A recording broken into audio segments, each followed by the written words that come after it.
Merci beaucoup Bandeko, nous devons bien à l'aise dans sur ma casse de poto sur ma baki toko mingi ba bisenga ya Bandeko mususu ba binanga mais boni obusane lingala osé ba vidéo mingi en français et en anglais mais obusane lingala Bandeko lingala na bosane binoté le tout ça sur qui toto ba lingala sur le ni nzambe a jaka ba nation le ni nzambe a jaka ba mboka matea ki toko makasi na ndango malamu et puis beta ba lingala mususu lisolo nzambe amona ka mboka lokola mutu moko na bandeli phrase nzambe amona ka mboka lokola mutu moko ndakisa to mboka Congo nzamba kumuna biso kola moto moko kumuna ye Congo nzoka na kati ya mboka to na moto moko te na mboka to na bato ebele par exemple mboka Congo na bato 85 millions d'habitants alors lokola mboka na 85 millions d'habitants nzamba atala mboka nini akotala na 85 millions d'habitants bazaka ta mboka wana bato boni bakotambola kolanda ngai e bato boni bakotambola kolanda ngai te soki nzamba se rendre compte par exemple que na mboka Congo na bato 85 millions et que dans 85 millions, à moins que soit 80 millions de été. À moins que 80 millions de été, nous allons conclure que Mboka Congo est lié été. Nous allons conclure que Mboka Congo est aussi été. Alors, ceux qui ont conclu à ça, ils ont frappé contre la malédiction, ils frappé contre la punition, ils frappé contre la bébé. Nzambe a jugé Mboka par rapport à la tendance à la majorité. Dans la phrase, Nzambe a jugé Mboka par rapport à la tendance à la majorité.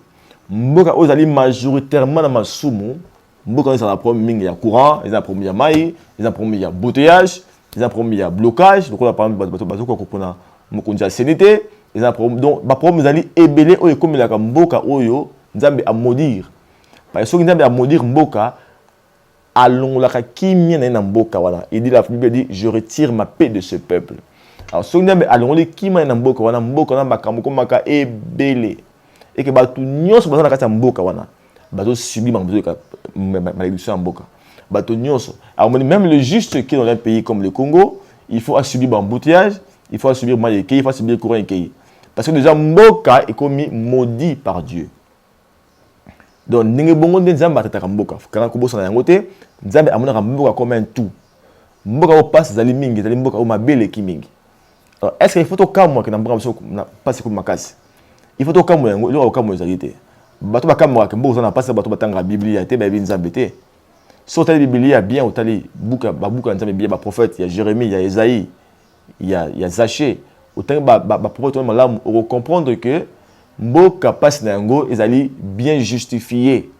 Parce ya mboka ezali nini ezali bato ya bazaka ta mboka wana batamboli malamu te. Ba suye mboka, masume ko makasi. Kindumba ye makasi. Kindokiye makasi, moyibi ye makasi, mabe komi mingi. Moto amoni moto na âge ya 16 ans, comme na âge te, batiki ya kota na hôtel, e ba lobi babumbi âge na ye, babumbi carte lecteur na ye. Moto babi kazana na makoki ya kosala mabe te, batiki ya sala mabe. Ba pesi micro na moto oyemba kindumba kibondoki, kusala kindumba kusala mabe, ba pesi micro yemba bado simba ete ba opekisa yete. Alors batiki ba ndumba vana resika moko boye. Oyo yebani, batba kendra kuna basala yekobo et mboka isa la souiller. Lorsqu'on fait toutes ces choses devant Dieu, nous assurons que Nzambe atalaka mboka avec un œil très méchant. Et à ça, à cause de qui mène à colon la mboka wana. Alors si mboka wana passe, il y a une situation tu dois vivre dans mboka les lots. Bandeko passe en mboka parce que Nzambe a accès des aveux na yé par rapport à ce qui se passe. Nzambe a dit que na sepelité, na zo sepelité ata muke na makambo oyo za ko na mboka na bino. Marabo sala ko bana moto tuna se na ba pasteur ba tenza mala moté on ba te nzambe pa ba to ba te nzambe bato comment ko tambola na ninga nzamba lingi comment ko tambola na boyenge beni comment ko sala malamu et bien ba te maka mususu ba te ba chimère ba pesi ba professeur lokuta ba promesse lokuta o etika la ko sala maté c'est parce yango mo nzambe asali ni nzambe a frappé mboka na biso a frappé parce que le peuple qui s'y trouve marche dans le mal dans les mensonges dans le noir. Et la Seigneur Bate, Nzambe a traité Mboka Nengo. Donc, Mboka comme un tout, comme un élément. Et maintenant, le juste qui est dans le pays est en train de subir les effets de cela. Alors, à part cela, il a souffert que attaque Nzambe a Mboka Moutomoko. Batu Yamalam, Obanakata Mboka, va toujours délivré. Et Nzambe a multiplié la passe Nata Mboka. D'abord, on a besoin de la première pauvreté, dans la sécurité, coronavirus. Dans le coronavirus de sécurité, on a besoin d'éruption volcanique. Notre éruption volcanique est sécurité, tu as besoin de naufrage. Notre naufrage est sécurité, épidémie moussouillé. Pourquoi moussouillé? Donc, vous allez voir que Bah passe, n'a pas problème, n'a mis caractère. C'est-à-dire que c'est multiplié de plus en plus, de plus en plus. Et que continue à se multiplier aussi longtemps que tu as changé, bah voilà, biso te. Et que continue à se multiplier aussi longtemps que tu as changé le lien na biso te. Parce que Nzambe a donc jugé biso par rapport à misala na biso. Nzambe a donc jugé biso par rapport à misala na biso. Misala ya malamu, ils ont jugé malamu. Misala ya mabe, ils ont jugé mabe. Ne bon bandeko, surtout to bongo la bomo na biso, il faut to bongo la misala na biso. Parce que Nzambe a na dégoût, alors bi na boto li peuple o kimi na na boto li faveur na pour mabe le kimingi. Eh bien, yo mutoza na mboka ya boye lokola biso par exemple, o mabe kuma kasi. O mabe lekeli ndelo batiki mabe bazo ba loko te ba continue ko sala loko te batiki kindumba emata batiki mabe mata batiki corruption emata. Alors lorsque les choses se passent de cette manière-là, yo na kata mboka il faut yo otambola toujours na justice. C'est-à-dire quoi? C'est-à-dire que il faut yo aussi démarquer. Yo kolanda ko tambola na bango te. Tambola malamu pour que tomba pas sonner ko ya yo ezoyo te. Tant on va faire par mboka pour na mabe a protégera toujours bateau yaye bateau ba se souillé. Alors nous après bateau ba se souillé na prostitution ba se souillé na malédiction o ba tambola na justice na vérité en Nzambe.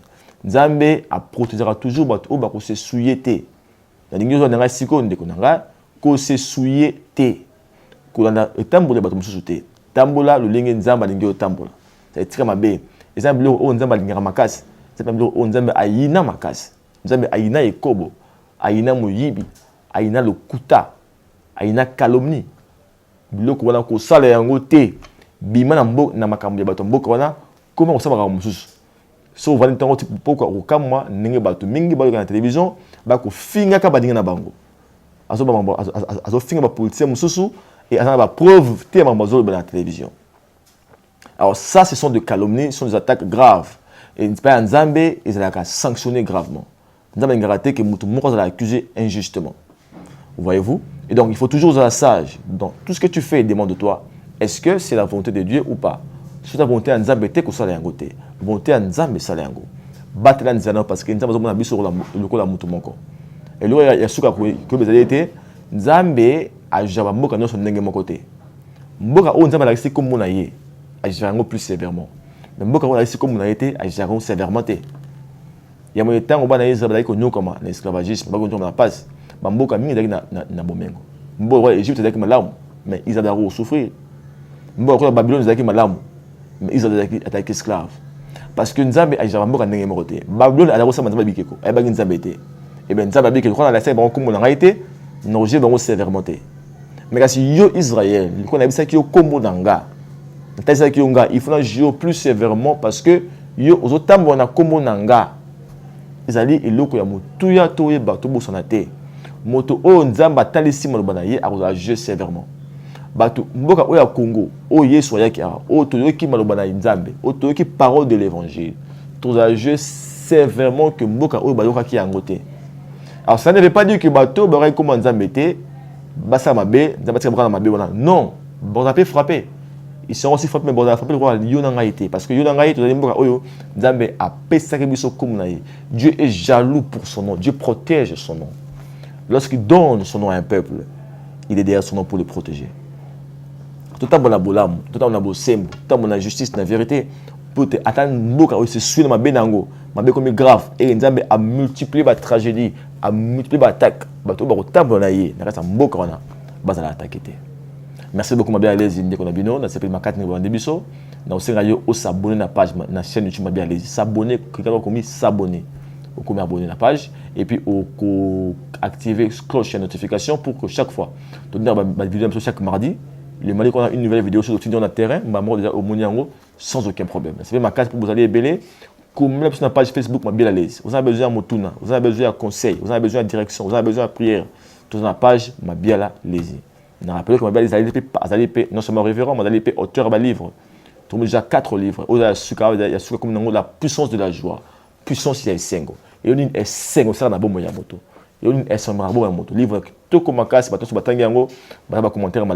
Il y a 10 $ sur papier. Il y a 10 $. Mais oui, pour vous avez un PDF. PDF, ça veut dire quoi? Tu as un téléphone à partir de l'adresse email, à partir de compte WhatsApp. On dit qu'il y a 2 $. Je dis bien 2 $. Comme vous sur WhatsApp, allez-y, vous avez des commandes. le livre na PDF à partir de $2 seulement. En tout cas, merci beaucoup pour la vidéo. Partagez-la pour que vous mingi, mingi au baroyo kango, ba big ça m'a pas l'ennemi ça me le yo pour le tambola le dengue kolon Zambé. Alengi. Merci beaucoup et que Dieu vous bénisse.